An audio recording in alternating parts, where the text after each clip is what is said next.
바울은 아테네에 와서 아테네 아리고 시장 광장을 다니면서 논쟁하다가 철학자들과 함께 논쟁하면서 아레오바고라는 건 아레스의 언덕이란 뜻이 있고, 또 여기서 우리가 흔히 역사적으로 말하면 소크라테스가 여기서 사형을 당한 지역이 아레오바고라는 곳이었습니다.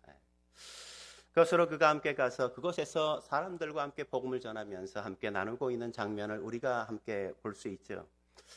사람들이 왜 바울에게 복음을 전해달라고 내가 얘기하고 싶은 얘기를 한번 더 듣고 싶다고 이야기했을까요? 그 이유는 그들이 철학에 능했기 때문에 지적 호기심을 자극했기 때문이라고 생각합니다. 그래서 바울은 예수와 부활에 대해서 함께 복음을 전하지 않았습니까? 아레오바고에서 바울은 아테네에서 본 알지 못하는 신에게 드리는 제단을 그가 본 것을 기억해내고, 그는 알지 못하는 신을 이야기하면서 설교를 시작하는 걸 오늘 본문에서 우리가 확인할 수 있습니다. 사실 알지 못하는 신을 위한 제단은 세워진 유래가 다 있어요.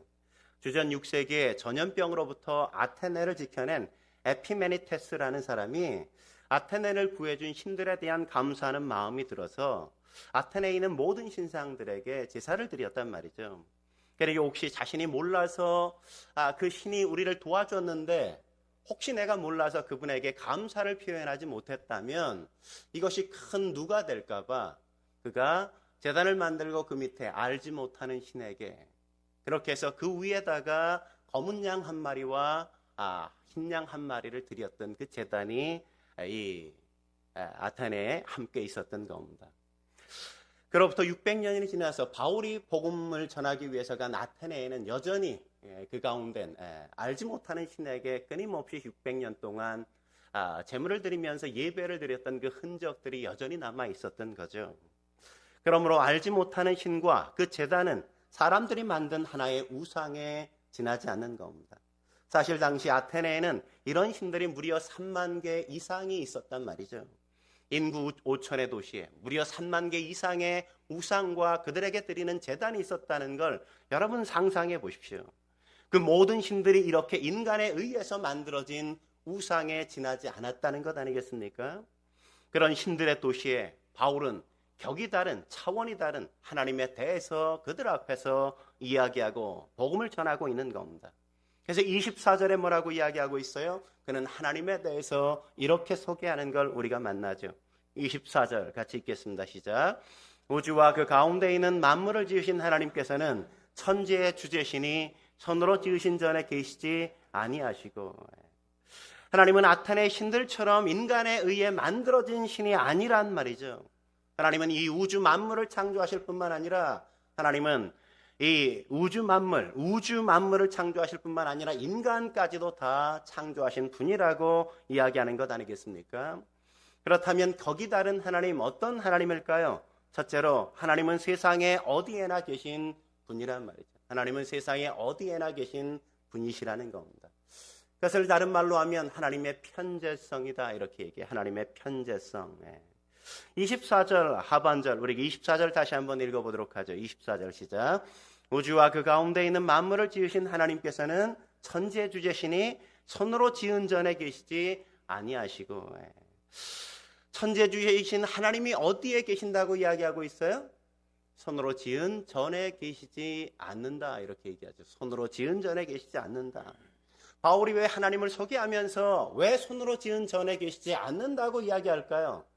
지금 아테네 전부에는, 모든 곳에는 눈만 돌리면 모든 신전들이 다 있단 말이죠. 우상들이 즐비하게 널려있는 그 신전들이 다 보인단 말이죠. 그 우상들이 어디 있어요? 그 신전 안에 있잖아요. 우상들이 다 어디 있습니까? 신전 안에 갇혀 있단 말이죠. 갇혀 있어요. 그래서 바울은 말하는 겁니다. 너희들이 섬기는 이 아테네 신들처럼 하나님은 너희들이 만든 그 신전에 거하는 우상과 같지 않은, 하나님은 신전 안에 갇혀 계신 분이 아니라고 이야기하는 겁니다. 하나님은 그렇게 인간들이 만들어 놓은 신전 안에 갇혀 사는 존재가 아니라 그분은 그 모든 만물 가운데 충만히 편재해 계신, 충만히 어디에나 계신 그 하나님이라고 그렇게 소개하고 있단 말이죠. 생각해 보십시오. 창조주가 어떻게 피조물 가운데 하나인 인간이 만든 그 전에 감히 거하실 수 있겠어요? 인간이 만든 그 피조물, 작은 건축물 가운데 어떻게 하나님이 거기에 머물러 갇혀 계실 수 있단 말이죠. 그래서 솔로몬도 성전을 봉헌하면서 하나님 앞에 뭐라고 기도하는 걸 우리가 발견할 수 있습니까? 열왕기상 8장 27절 말씀에 이렇게 말씀하죠. 같이 한번 읽어볼까요? 시작. 하나님이 참으로 땅에 거하시리이까 하늘과 하늘들의 하늘이라도 주를 용납하지 못하겠거늘 하물며 내가 건축한 이 성전이오리이까. 그냥 땅과 하늘도 하늘들의 하늘도 하나님이 거하시기엔 뭐예요? 부족하다 이거죠. 부족하다 이거죠. 내가 이 핸드폰 만들었다고 내가 이 안에 거할 수 있어요? 네? 내가 이 핸드폰 만들었다고 이 안에 거한다는 건, 이 핸드폰이 만든 앱 하나에 내 안에 내가 거할 수 있다는 건 말도 안 되는 거잖아요. 그죠? 네. 그러니까 하나님이 이 우주를 창조하시고 우주 만물들을 다 창조하셨는데 그 창조한 것 가운데 하나인 인간이 만들어서 나를 생각해서 만들어 놓았다고 하는 작은 신전, 성전이라는 것 가운데 하나님이 어떻게 거하실 수 있겠냐 이거죠. 어떻게. 내가 이 성전을 하나님을 위해서 만들었지만 지었지만 그러나 우주와 이 우주 만물보다 더 크신 하나님을 나는 이 가운데 가두기 위해서 짓지 않았다는 거예요. 내가 지은 이 성전은 하나님을 감히 담을 수 있는 그릇이 결코 아니라고 그는 고백하는 것 아니에요? 그렇다면 그런 성전을 굳이 왜 솔로몬이 하나님 앞에 지어드렸을까요? 내가 성전을 지어드리면 하나님이 그곳에 계실 것을 기대했기 때문이 아니라 성전의 예배를 통해서 이스라엘 백성들이 일상의 삶의 환경 속에서 언제나 하나님을 예배하고 하나님과 동행하며 하나님께 찬양을 드리고 하나님 앞에 기도를 드리며 살기를 소원했기 때문이란 말이죠. 성전에서 예배를 드리지 않으면 일상에서의 삶 속에서도 여전히 하나님을 잃어버리고 주님을 찾지 못하고 하나님 앞에 기도드리지 못하고 그분을 생각하며 그분과 동행할 수 없기 때문에 주일 함께 모여 성전에서 그분을 예배하면서 나의 일상의 삶 속에서 그분을 예배할 수 있도록 그렇게 하기 위해서 성전을 지었단 말이죠. 사도행전 7장에 가보면 여러분들이 우리가 함께 배워왔지만 스데반의 설교가 등장하지 않습니까? 설교의 주제가 바로 뭐예요? 하나님은 손으로 지은 성전에 계실 수 없다는 것 아니겠어요? 생각해 보십시오. 믿음의 조상 아브라함이 하란에서 하나님을 만났잖아요. 그는 성전에서 하나님을 만난 게 아니란 말이죠.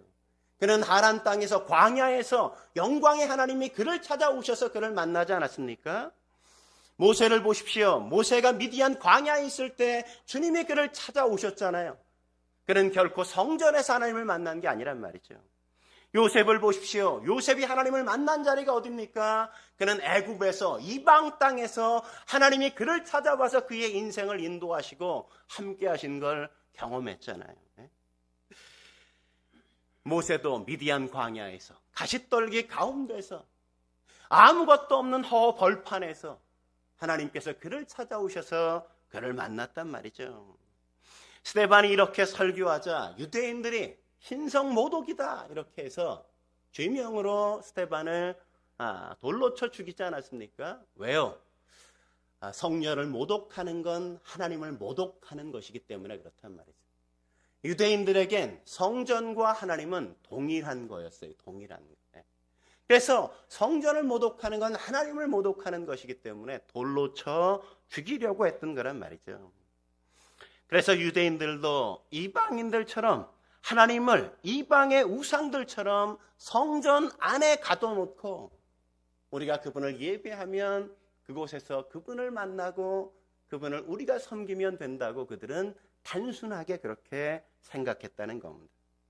그래서 유대인들은 성전 안에서의 삶과 성전 밖에서의 삶이 완전히 나누어졌던 거죠. 성전 안에서는 거룩한 척, 경건한 척, 하나님을 신실하게 예배하는 척 예배를 드렸지만 삶의 한복판에 나의 일상에 나아가면 그 하나님이 전혀 계시지 않은 것처럼, 왜냐하면 성전에 가둬두었으니까. 나 혼자 내 세상을 만들고 나의 인생을 즐기며 살아갔던 게 유대인의 삶의 모습이요. 또 오늘날 우리가 섬기는 그릇되게 하나님을 인식하며 살면 그렇게 살 수밖에 없는 겁니다.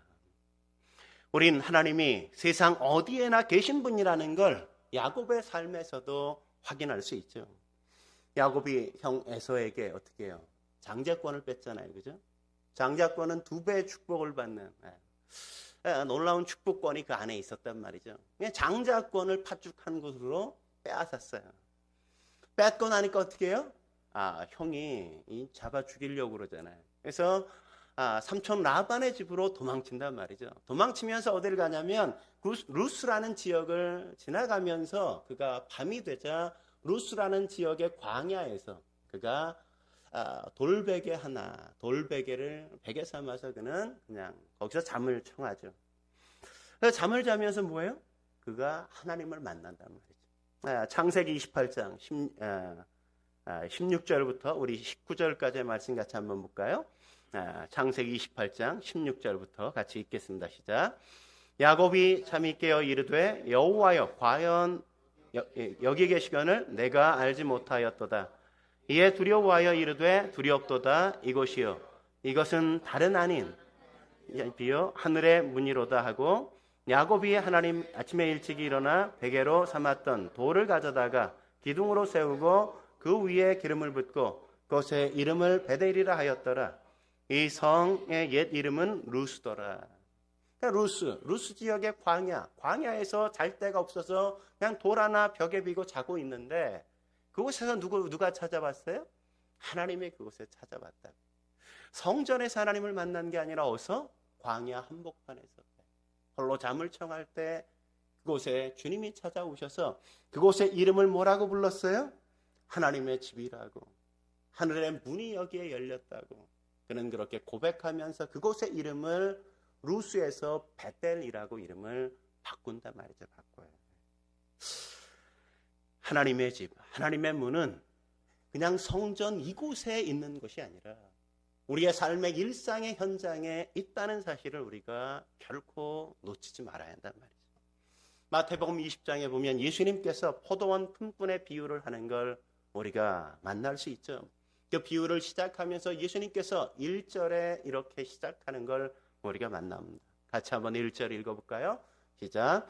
천국은 마치 품꾼을 얻어 포도원에 들어보내려고 이른 아침에 나간 집주인과 같으니. 사람들은 이 비유에서 그냥 성경 구절 놔주세요. 천국은 뭐와 같다고 생각하는지 아세요? 천국은 포도원 같다. 제한적인 공간인 포도원이라고 우리가 잘못 이해한단 말이에요. 천국은 포도원이 아니에요. 제한된 공간인 포도원이 결코 아니란 말이죠. 이 1절 9절을 잘 읽어보십시오. 뭐라 그래요? 천국은 마치 품꾼을 얻어 포도원에 들여보내려고 뭐한?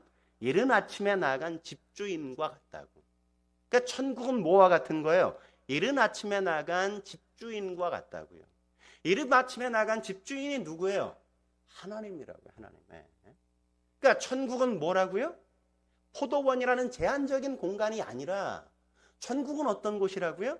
하나님이 계신 곳이 바로 천국이라고 말씀하시는 거죠.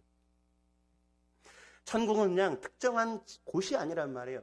이 예배드리는 예배당이 천국이 아니란 말이에요. 하나님이 계신 어느 공간, 이 우주 어느 공간에 천국이라는 공간이 따로 존재하는 게 아니라 천국은 뭐다? 하나님이 임재해 계신 그곳이 바로 천국이란 말이에요. 우리가 그분의 이름을 부르고 그분 앞에 예배를 드리고 그분 앞에 기도를 드리는 그 장소, 그래서 그분이 우리 가운데 찾아오시는 그 자리가 천국이라는 거예요.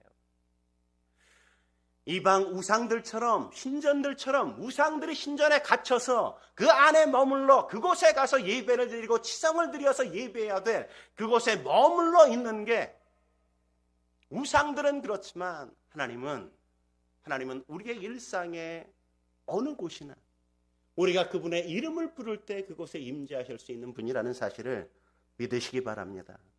그러므로 사랑하는 성도 여러분, 여러분이 언제나 삶의 한복판에서 하나님의 이름을 부르실 수 있길 주의 이름으로 축원합니다. 한 걸음 더 나아가서 격이 다른 하나님은 어떤 하나님일까요? 두 번째, 하나님은 당신 스스로 충분하신 분이란 말이에요. 당신 스스로 충분하신 분이에요. 이걸 다른 말로 하면 하나님의 자충분성, 이렇게 얘기해요. 하나님의 자충분성. 스스로 충분하시다, 하나님은. 하나님은 스스로 충분하시다, 이거예요. 바울은 아테네의 신들과 하나님을 비교하면서 하나님이 어떻게 격이 다른가? 우상들은 무언가를 필요로 하지만 하나님은 그냥 스스로 충분하신 분이다. 충분하신 분이다. 이렇게 소개하는 거죠. 정말 그런지 우리 25절 말씀 같이 한번 읽어볼까요? 25절 읽겠습니다. 시작. 또 무엇이 부족한 것처럼 사람의 손으로 섬김을 받으시는 것이 아니니 이는 만민에게 생명과 호흡과 만물을 친히 주시는 이심이라. 아테네 사람들은, 신들은 행복과 기쁨을 위해, 신들의 행복과 기쁨을 위해서 인간이 그 행복을 구하기에 희생을 해야 된다고 생각했어요. 그래서 신들에게 풍성한 음식을 차려다가 신들에게 바쳐야 신들이 배부를 수 있고, 신들에게 멋진 옷을 만들어다 입혀드려야 신들이 아름다울 수 있고, 신들에게 돈을 많이 갖다 바쳐야 신들이 부유해서 만족스럽게 신들이 살아갈 수 있다고 생각했단 말이죠. 그래서 이런 것만 바친 게 아니라 뭐까지 바쳐요? 자기의 아이까지 잡아다가 그냥 신들에게 제물로 바치는 일들도 그래서 나타난 거예요. 왜? 신들이 만족해야 우리의 삶 속에 찾아오는 불행들, 위험들, 이런 것들을 제거해 줄 수 있고, 우리의 삶 속에 신들이 우리에게 축복을 가져다 줄 수 있다고 생각했기 때문에 그렇게 치성을 드렸단 말이죠. 그렇게. 근데 생각해 보십시오. 정말 그게 신들일까? 우리가 음식을 갖다 드려야 배부를 수 있고, 우리가 옷을 지어 입혀야 뭔가 아름다울 수 있고, 뭔가 우리가 돈을 많이 갖다 드려야 그분이 부유할 수 있다면 그게 진짜 신이냐 이거죠. 그게 진짜 신이냐. 그건 그냥 인간이 뭔가를 해드려야만 한, 언제나 늘 부족하고 늘 인간을 의존하는 신이 정말 신일 수 있냐 이거예요. 정말 신일 수 있냐.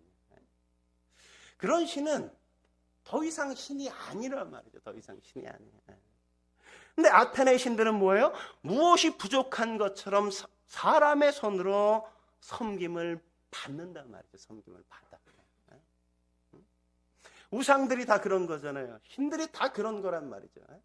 다 인간으로부터 뭔가를 요구하고 인간으로부터 뭔가를 받아서 그래야만 뭔가 베풀 줄 아는 그런 신들 아니겠습니까? 그러나 하나님은 그런 신들과 차원이 다르고 격이 다르단 말이죠.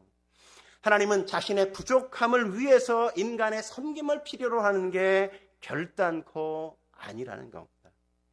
하나님은 자신의 부족함을 채울 목적으로 인간에게 뭔가를 요구하는 게 아니라고요. 하나님은 근본적으로 인간 자체를 필요로 하지 않아요. 인간이 없어도 상관없어요. 그분은 그 어떤 결핍도 갖고 계신 분이 아니란 말이죠. 그래서 창조 전부터 그분은 스스로 계신 분이었고, 창조 전부터 그분은 홀로 완전히 충분히 즐기며 사실 수 있었던 분이셨다고 성경은 이야기하는 것 아닙니까? 뿐만 아니라 하나님은 그렇게 스스로 충분한 분이셨기 때문에 만민에게 생명과 호흡과 만물을 베푸시는 분이라고, 주시는 분이라고 그렇게 오늘 소개하고 있단 말이죠. 아테네의 신들은 섬김을 받아서 그가 존재하지만 하나님은 당신의 충분한 것들로 내가 만든 피조물들을 채워주고 그들을 채워줘서 그들이 행복하게 넉넉하게 살게 만드시는 분이 바로 하나님이라고 그렇게 소개해 주는 것 아니겠습니까? 그렇기에 하나님이 인간을 의존하는 게 아니라 인간이 하나님을 의존하여서 겨우 사는 것이라는 거죠. 그렇다면 우리가 질문을 던지잖아요. 하나님은 충분하신데 왜 구약에 하나님께서 제사를 드리라고 그러고 왜 제물을 드리려고 했을까? 그거 궁금하지 않아요? 왜 그랬을까요? 아니, 아테네 우상들에게 제물을 드리는 것과 하나님 앞에 구약의 제사를 드리는 게 뭐가 달라요? 어떤 차이가 있어요? 왜 동일하게 드리는 건 똑같은데 왜 다르다고 말할까요? 왜 다른 걸까요? 왜 그렇습니까? 응? 사람들은 뭐예요? 죄의 삭은 사망이란 말이잖아요. 죄의 삭은 사망. 아담이 범죄해서 인간에게 뭐가 왔어요? 죽음이 왔다고요. 인간들은 다 뭐예요? 죄의 삭신 사망, 죽을 수밖에 없어요. 모든 사람이 죄를 범하였으며 하나님의 영광에 이르지 못하는 게 인간의 실존적인 문제란 말이죠. 그런 인간들이 그냥 죽게 내버려 둘 수가 없는 거예요. 죽게. 죄의 삭은 사망이니까 죽어야 되니까. 그래서 하나님이 그 인간들을 사랑하셔서 인간들을 살리시기 위해서 하나님이 그 방법을 어떻게 하셨어요? 내가 죽어야 되지만 내 대신 양 갖고 와. 그래서 제물을 드릴 때 어떻게 합니까? 그냥 제물을 그냥 드리지 않아요. 그죠? 제사를 드릴 때 제물에 그 사람, 양을 갖고 온 그 사람이 머리에 안수를 해요. 안수기도를 해. 왜 안수기도하는 겁니까? 안수기도하는 건 내 죄를 그 양에게 전가시키는 거예요. 옮기는 거예요. 네? 내가 죽어야 되는데 나 죽으면 하나님이 안 되니까 누굴 죽여? 내 죄를 그에게 전가시켜서 양을 대신해서 나 대신 죽게 만들었다고요. 네? 네? 아시겠어요? 네? 왜 예물을 드려야 돼요? 내가 죽어야 됐는데 하나님이 나를 살리시기 위해선 뭔가가 대신 필요하다고. 그래서 뭐 잡아오라고? 양이나 양을 못 잡아오면 비둘기라도 갖고 와. 이런 거죠. 네? 그래서 제물을 드리고 제사를 드리게 되어진 거란 말이죠. 네? 인간을 용서하시기 위한 하나님의 사랑의 배려요. 사랑의 방법이 그렇게 드러난 거란 말이죠. 근데 문제는 뭐예요? 구약의 제사는 일회적이잖아요. 한 번 죄지면 한 마리 가져가야 되고 계속해서 반복적으로 우리는 죄를 짓기 때문에 그 문제를 해결할 수가 없어요.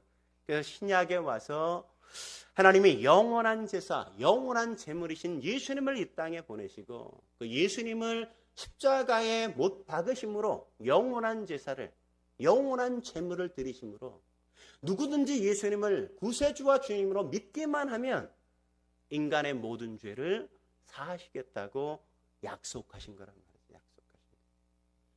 그래서 누구든지 예수님을 믿고 그분을 영접하면 그 모든 사람은 또다시 양을 잡아들이지 않고 비둘기 가져가지 않아도 그의 죄는 끝난 거다. 이렇게 선포해 주신 겁니다. 근데 그렇다면 신약 시대, 신약 이후의 시대를 사는 게 여러분 아니에요. 그죠? 여러분은 왜 헌금을 드려요? 다 끝났는데. 여러분이 재물을 가져가는 거 아니잖아요. 왜 우리가 헌금을 드릴까요? 네? 우리가 헌금을 드리는 이유는 하나님의 부족함을 채우기 위해서가 아니에요. 우리가 뭐 돈을 드린다고 하나님이 그거 가지고 쓰시겠습니까? 아니잖아요. 우리가 드리는 돈이 그분에게 뭔가를 더하거나 그분을 부요하게 하는 게 결코 아니죠. 그럼에도 불구하고 왜 성도들이 자발적으로 그분 앞에 헌금을 드리는 이유가 뭡니까? 하나님이 먼저 베푸신 구원의 은혜에 감격해서 하나님이 나의 인생에 베푸신 그 사랑이 너무나도 커서 그분에 대한 사랑에 감사해서 우리가 그분께 드리는 것이요. 우리가 가진 모든 것이 그분이 우리에게 선하게 베푸시지 않았다면 우리가 얻을 수 있는 게 아니라는 사실을 내가 살아보니까 철저하게 경험했단 말이죠.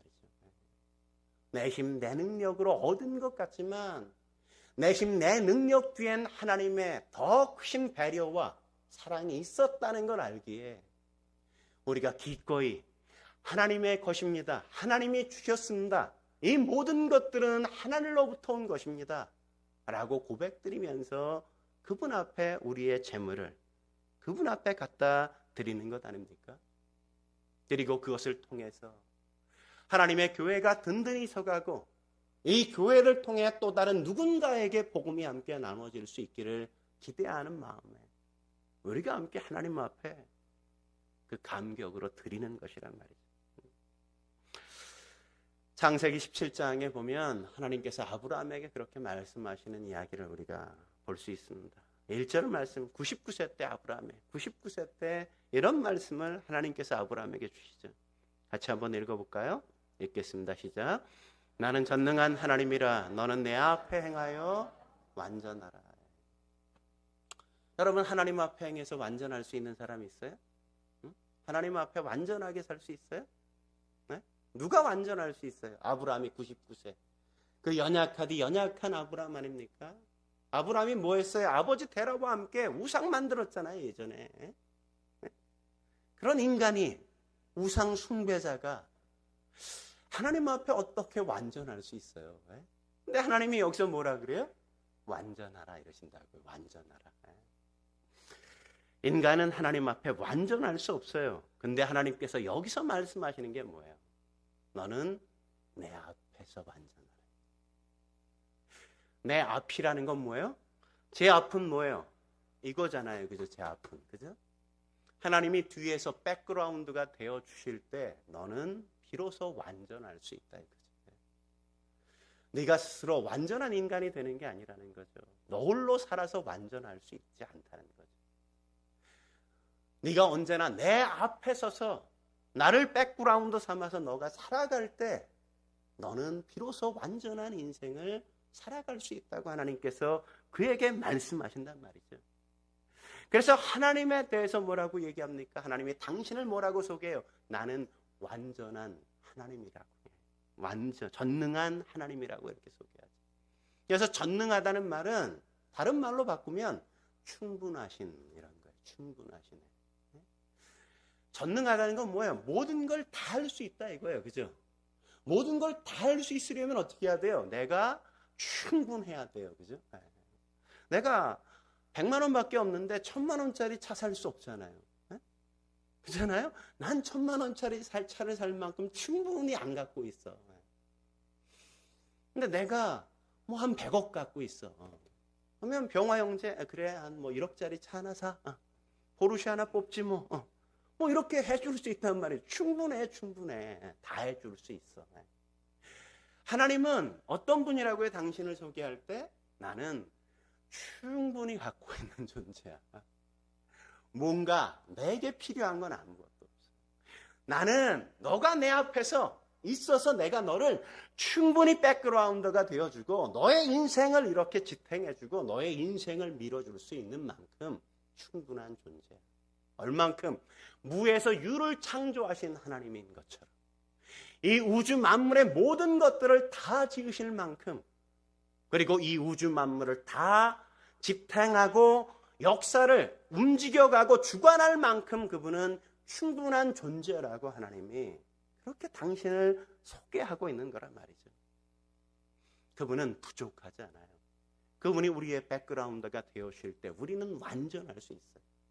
그래서 다윗이 시편 23편 1절에 뭐라고 고백합니까? 여호와는 나의 목자시니 뭐예요? 내게 부족함이 없으리로다.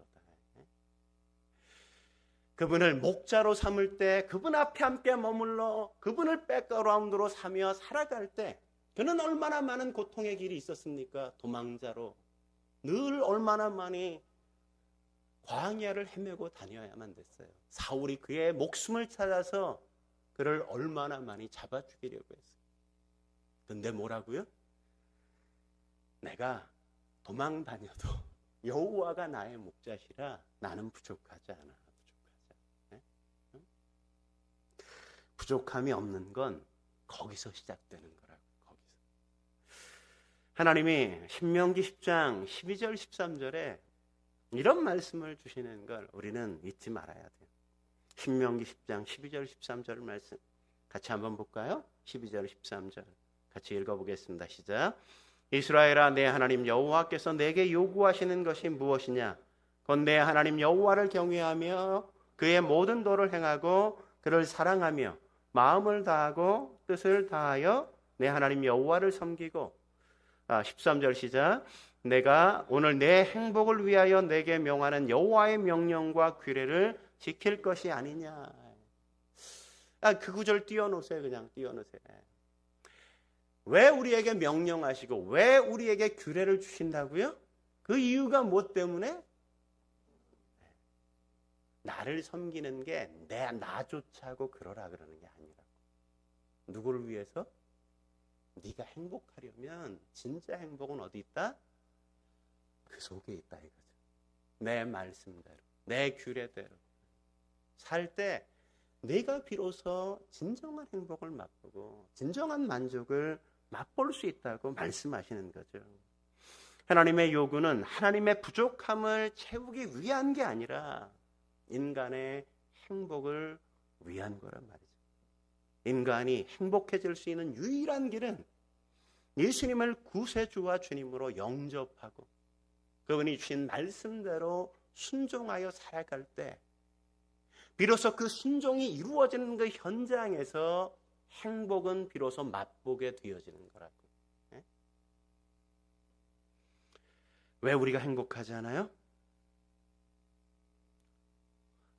예배는 드려, 말씀은 들어. 근데 순종이 안 돼. 여리고 성이 언제 무너졌어요? 마지막 순종이 완성되는 그 순간에. 순종이 완전히 이루어질 때 행복은 비로소 축제처럼 열려지는 거죠. 그렇다면 우리가 또 질문이 생기잖아요. 하나님을 믿는 우리는 왜 이렇게 늘 부족함 투성인가? 옛날 여러분 그것 때문에 하나님 앞에 삐지고 막 그러잖아요. 그죠? 그렇게 넉넉하신 하나님인데 왜 우리는 이렇게 가난해? 왜 이렇게 우리는 아파? 왜 이렇게 우리는 사람들에게 별 볼 일 없는 것처럼 느껴지나? 이건 우리에게 부족함이 있어야만, 결핍이 있어야 부족함이 없인 충분하신 하나님을 겸손히 따를 수 있고 그분을 찾고 그분 앞에 살 수 있기 때문이라는 거죠. 여러분 충분하면 하나님 섬길까요? 여러분 충분하면 정말 그럴 수 있을 것 같아요? 누구도 그걸 장담할 수 없어요. 장담할 수 없어요.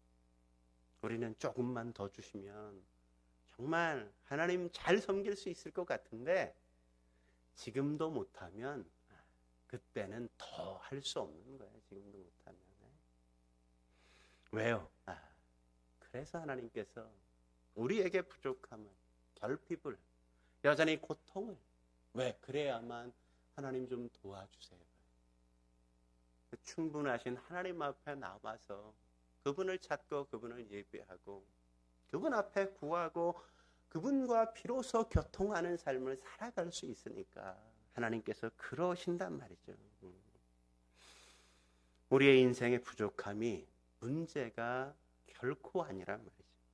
중요한 건 그 부족함에도 불구하고 참된 행복을 얻기 위해 하나님 앞에 나아가지 않고 있는 때가 문제고 하나님의 말씀에 여전히 순종하지 않는 때가 문제잖아요. 우리가 그분의 말씀에 순종할 때 하나님은 비로소 우리의 인생 속에 부족함이 없습니다. 충분합니다. 그렇게 고백하게 하실 겁니다.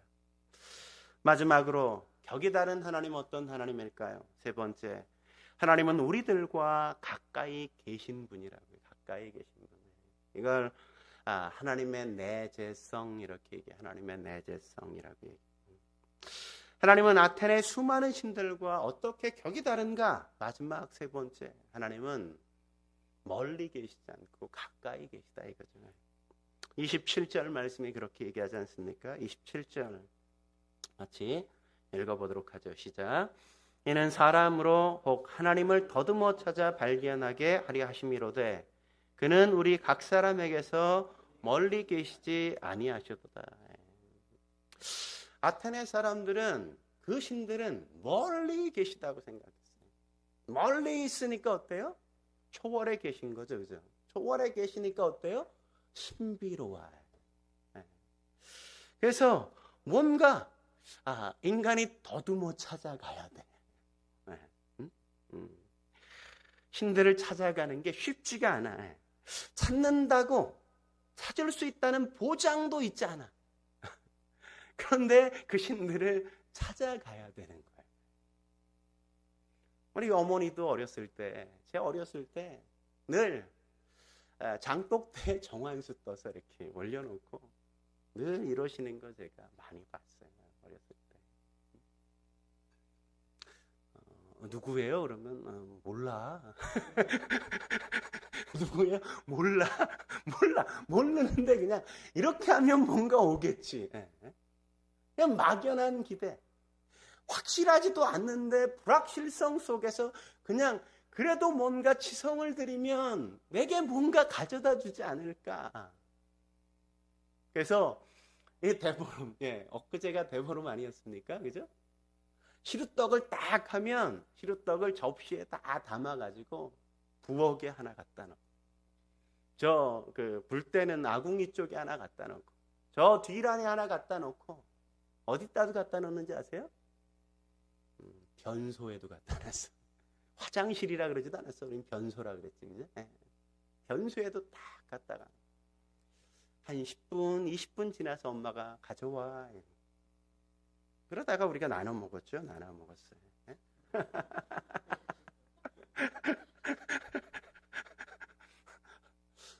뭐 그 이상한 것들이 와서 먹고 갔는지 모르지만 우리 그게 어디 있어. 그대로 있더라고. 먹어도 뭐 똑같이 떡 맛이더라고. 우상은 다 뭐예요? 멀리 있어. 그렇게라도 치성을 드리면 혹시 가까이 올까 이런 막연한 기대, 그것이 인간의 마음 속에 있는 거잖아요. 인간의 마음 속에. 하나님은 그렇지가 않죠. 격이 달라요. 하나님은 먼저 우리를 찾아오시지 않습니까? 아담과 하와를 보십시오. 그들이 먹지 말라고 하는 선악을 알게 하는 나무의 실과를 따먹자. 그는 문제를 일으키자. 그래서 그들의 마음속에 두려움이 막 일기 시작하자. 그들은 숨었는데 하나님은 그를 찾아오시잖아요. 문제를 일으켰으면 어떻게 해야 돼요? 여러분, 문제 일으키면 어떻게 해요? 도망치잖아요. 그죠? 숨기면 숨길 수 있을 것처럼 여러분들이 다 하잖아요. 아마 아담의 후예라 그래요. 아담의 후예라. 문제를 일으켰으면 정답은 뭐야? 가가지고 이실 짓고 하는 거잖아요. 그죠? 정답은 그거 아니에요? 와가지고 아유 죄송해요 엄마 이렇게 얘기해야 되는데 아담도 숨었어. 죄진 사람의 제일 첫 번째 특성 뭐다? 도망친다, 숨는다. 응? 이게 처음이에요. 은혜가 떨어지면 어떻게 해요? 하나님 앞에 안 나와. 그죠? 죄지면 어떻게 해? 예배 드리는 게 왠지 걸려 마음에. 뭐부터 드러나? 그거부터 드러나는 거야. 그거부터 우리 안에. 아담도 그랬다고요. 문제를 딱 터뜨려 놓고 하나님의 말씀을 딱 어기고 숨어버리잖아. 근데 하나님이 그를 찾아오셔서 아담아 내가 어디 있냐. 응? 하나님이 아담이 숨어서 겨우 한 게 뭐예요? 무화과 나무 잎을 몇 개 따가지고 겨우 그냥 부끄러운 부분 이렇게 가려서 막 치마를 만들어 입었는데 하나님이 부르시니까 딱 나왔어. 근데 치마를 딱 입은 게 왠지 다 말라서 걸으면 걸을수록 뚜루두두 떨어져. 너무 재밌지 않아요? 그런 아담과 하와를 위해서 에덴 동산에서 내쫓으시면서 그를 향한 배려로 뭐 하세요? 하나님이 가죽옷을 지어서 입혀주시잖아요. 여러분 가인과 아벨 우리가 잘 알지 않습니까? 가인이 아벨을 죽여버렸잖아요. 뭐 한 거예요? 죄를 졌단 말이죠. 시기하고 질투해서 죽였어. 죽였으면 가인이 먼저 하나님 앞에 나갔습니까? 아니죠. 죽여놓고 그는 모른 척했어요. 하나님이 그를 찾아왔어요. 찾아와서 야 아벨 어디 있어? 이 말은 그를 야단치기 위한 게 아니잖아요. 가인이 뭐라 그래요? 내가 내 아우 지키는 사람이에요 하나님? 이러고 승질이나 부릴 줄 알았어요. 하나님은 뭐가 걱정이 돼요? 죄진 그의 인생이 걱정스럽다. 너무 안 됐다. 가인이요, 사람 죽이고 나자 어때요? 그 마음속에 두려움이 생겨요. 죄 지으면 두려움이 있어요. 가인이 어떻게 합니까?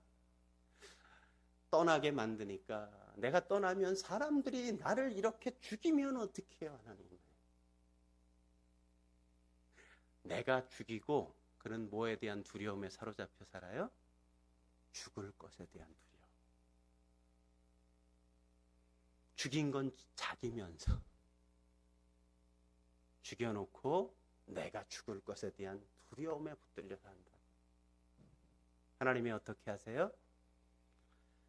누구도 너의 생명을 결코 건들지 못할 거야. 누가 찾아오셨어요? 하나님이 찾아오시잖아요. 하나님은 그렇게 찾아가시는 분이시죠. 가까이 다가가시는 분이시죠. 어떤 자리에 찾아가세요? 여러분이 근사하게 잘 살 때, 멋진 삶을 살아갈 때, 하나님 앞에 멋지게 예배를 드릴 때, 성경에 보면 다 보면 어떤 때? 문제 일으켰을 때, 스스로 해결할 수 없는 문제 가운데 거했을 때, 그래서 아무것도 할 수 없는 그 당황스러움, 그 멘붕이 왔을 때, 그럴 때 하나님이 찾아가시잖아요.